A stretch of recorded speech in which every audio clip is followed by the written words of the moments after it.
Jelang pembukaan fungsional tol Palembang-Betung pada 24 Maret 2025, Polda Sumatera Selatan bersama pemerintah Kabupaten Banyuasin meninjau kesiapan ruas Musi Landas Pulau Rimau.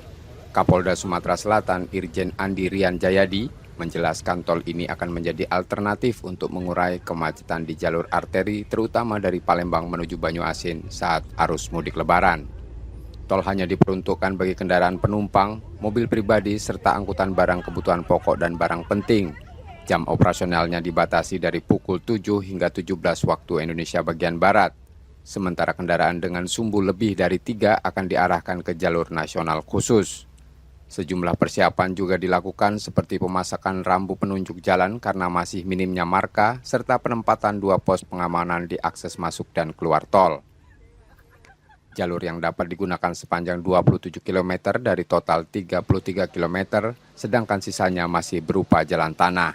Jadi tidak 24 jam ya, karena kondisi penerangan dan sebagainya tidak mengizinkan kita untuk menggunakan atau memanfaatkan tol ini di malam hari. Dalam pelaksanaannya nanti yang akan kita prioritaskan memanfaatkan fungsional tol ini adalah kendaraan-kendaraan penumpang kecil. Ya, kendaraan-kendaraan penumpang kecil, dan untuk kendaraan-kendaraan yang non penumpang itu akan tetap kita arahkan menggunakan jalan nasional. Para pemudik diimbau untuk berhati-hati, menyesuaikan kecepatan dan memastikan ketersediaan BBM sebelum masuk tol, mengingat belum tersedianya stasiun pengisian bahan bakar di ruas ini.